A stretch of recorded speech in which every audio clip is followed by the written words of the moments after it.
boobu ba léegi itam le président reculé wul ci décision mais yéen en tant que non seulement membre bu Mimi 2024 ngeen accompagner ko ci parcours am yëpp daanaka bokkit ci coalition Diomaye comment est-ce que vous avez accueilli cette situation.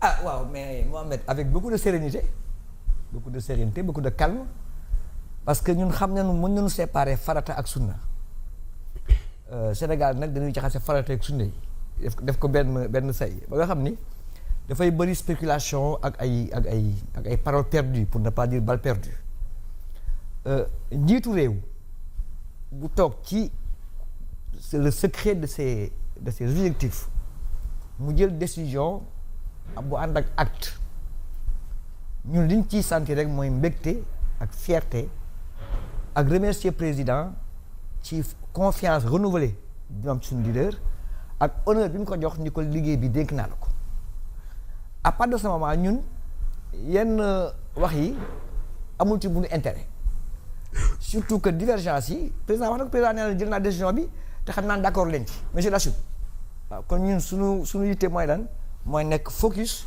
ci mission bi ñu dénk alhamdulilah nag je pense que mission bi sax xaw na nu bett ñun ci engouement bi mu suscité. Oui. bi mu suscité j'ai pas donné des chiffres parce que ça évolue rapidement. Oui. Démb bi may quitté cabinet bi on était déjà à plus de 215 maires physiques. Ah bon? Qui sont venus physiquement. Rien que pour adhérer à la coalition Diomaye. Adhérer à la coalition. Officielle. Je rappelle que le Sénégal compte 556 maires, Ouais, dont absolument. 89 qui sont de Pastef. Tout le reste c'est des personnes libres, APR, etc., etc. Et bi ma fay jógee démb xam naa ni tey am na encore à peu près 35 maires qui doivent venir, qui ont déjà calé leur rendez-vous. Donc pour dire que la présidente ne chôme pas. Parce que elle est focus ci liggéey bi ñu ko dénk te ki ko dénk am ci moom yaakaar te itam ñu jàpp ni démarche boobu dafa bokk ci di tax dëkk bi am aborder un virage avec plus de sérénité, plus de calme et plus de perspective. Kon ñun amuñu ci benn appréciation bu ñuy commenter. C'est une décision du président. bi ngeen jël Accueillir ko ak beaucoup de responsabilité ak beaucoup de fierté, mais également avec humilité parce que pour ñun il ne s'agit pas d'être dans le triomphalisme jaru ko. ñun nekkulu ci ay victoire. boo xam seen parcours. waaw on n'est pas dans ça. Je crois que Mimi Touré son parcours quand même c'est pas ça qui le met sur les nuages mais mission la bu ñu jël avec beaucoup de sérieux avec beaucoup de responsabilité parce que on ne veut pas décevoir le président et on ne veut pas échouer la mission qu'il nous a confiée. Mais vous êtes dans la mouvance présidentielle c'est li jaaxal sénégalais yi mooy pourquoi Mimi Touré nga xam ne ba mu mettee jege na le président Ousmane Sonko le président Diomaye jàppale leen ci situation boobu ba ñu tey jël réew mi pourquoi ñu war a yegg si fii ñuy sulli ay dossier pour jëmale ko ci jëmmam ay kaddu également jëmale ko ci jëmmam alors que mel na ni dañu xaw a fàtte fi ñu jaar ak moom ci tàmbali. waaw yow tontu ko sa bopp tontu ko sa bopp ci wax bi ku fàtte sa parcours fàtte fi nga jaar ba tax ngay soofental li nga defoon démb. oui force parce que Mimi Touré quand même am na léegi 2 ans ñi koy ŋàññi tey ñoo ko doon tiitaroo di ko ndamoo di ko kañ. waaw loolooy solo su laaj bi en fait oui. naka ngeen jàngatee loolu ñun nag newulu ci ay débat de principe de personne. dañuy fas yéene yem ci ligne bi orientation yi objectif yi ñu taxoon na ànd ak ñoom. te loolu ba tey ñun changé wuñ ci. maintenant ñoom ñooy varier ci seen i position mais ñun varié wuñ nous sommes dans une coalition bu président Diomaye Faye jiite mu am ay objectifs stratégiques ak ay objectifs politiques ñu fas ci yéen ànd ak moom sans pour autant changer de la démarche et de la trajectoire pour laquelle on était ensemble ñu amul changement ci ñun. Donc aujourd'hui ñun nekkuñu ci ay débat de personne débat bi fi mu nekk pour ñun mooy Sénégal te toll na foo xam ni dafa soxla une unité et une stabilité président di liggéey ci loolu xam fi dëkk bi toll économiquement c'est pas un secret dëkk bi. tout le monde sait que dinañ ci ñëw d'ailleurs. c'est difficile dans ce pays-là. Donc bu pays tolloo foofu li képp ku am politique li war nekk sa préoccupation majeure mooy yan levier la ñuy yëkkateendoo pour que ñu génneel l'économie du pays situation bi ñu toll nii.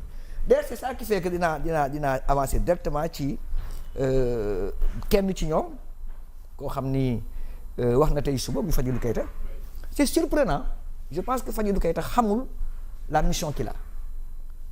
La CDC est une institution inspirée de la CDC marocaine qui aujourd'hui est une fierté africaine moom su defoon benchmark dem Maroc laaj ñooñu ñu ñuy liggéeyee dana xam ni moom am na leneen lu mu war a def lu nekk fii téesante ci politique.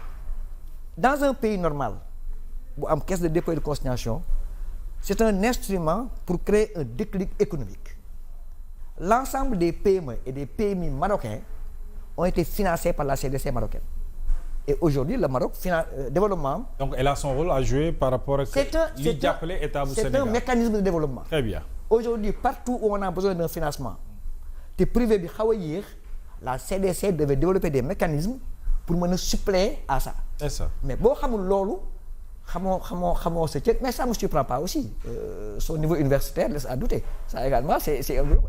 Parce que si on avait mis la CDC en appel à candidature, s'il y a 1000 candidats, il ne serait pas dans les 990 premiers. Bon, donc loolu aussi nag mën nañu ko comprendre. Donc je pense que ñun on ne peut pas avoir une attitude en dehors d'être serein, d'être calme et de travailler en fonction de la mission qui a été confiée à Aminata Touré. Et alhamdoulilah aujourd'hui ñoo ngi koy recevoir ñoo ngi koy def ñu ko mëne te am nañu sant yàlla parce que dañu sentir ni les Sénégalais en général sax ñoo gënoon yàkkamti coalition bi. Très bien dinañ ci ñëwaat alors Nourou yéen ñi bokk ci opposition bi également ban lecture ngeen di def ci mbir mi est-ce que aujourd'hui foofu lañ doon xaar la mouvance présidentielle Ahmed mi ngi koy soulever léegi au moment où les questions importantes yu ci mel ni économie ni Sénégalais yi amee seen pouvoir d'achat mën a ñoŋ ñu ngi ñuy dundaloo benn querelle politique au sommet de l'État loo xamante ni nii xëy na mën naa am jeexital ci fonctionnement wu Sénégal njàngat li ci wàll.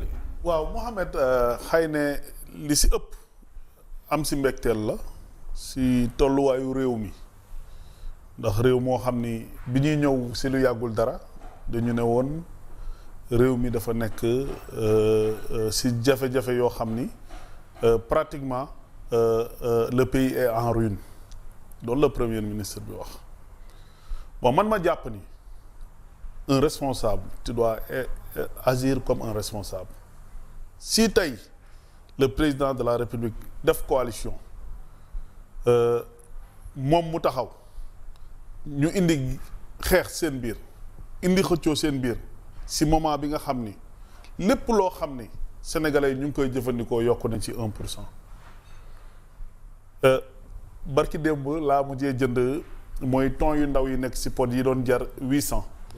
ñu ne ma 1500 lay jar. meew bi di del ngeen baal ma Z la ñu ne ma 800 lay jar ci lu doon jar 400 ou 350. ci jamono boo xam ne population bi diggu ñu leen woon yu mel nii ndax nag aussi bu ñu fàtte ni bu ñuy donnu réew mi dafa am jafe-jafe yi nga xam ni daf fi nekkoon. ñëpp jàpp ni réew mi dafay raam ñu ñëw jàpp ñoom ñu ñëw wax ne ni réew mi dina dox dina daw si 2024 bi ñu ngi si 2025 ñu ngi jëm si 2026 ñu ne ñu ngay xeex seen biir ñu ngay xuloo seen biir jàpp nañ ne loolu du solution te it warta nekk seen yitte parce que sénégalais yi dañoo sonn facture courant yi cher na ndox mi cher na waxoon nañ ne réew mi li mu soxla daar xam nañ ko te dinañ ci dox. ndax réew mi nee nañu am na zircon am na pétrole am na gaz et cetera.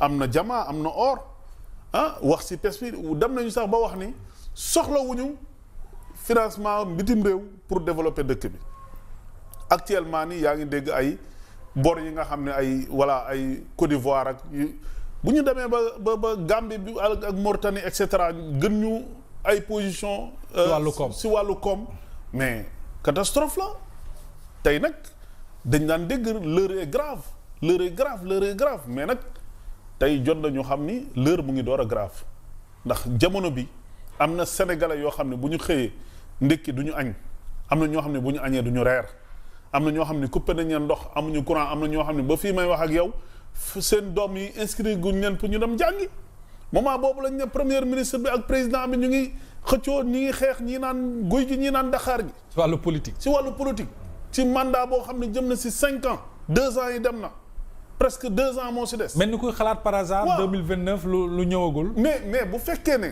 non par esprit de dépassement man je me suis dit que Ousmane Sonko ak li mu wax sénégalais yëpp ba ñu toll fii tey bu fekkee problème mu candidature 2029 la jàpp naa ni.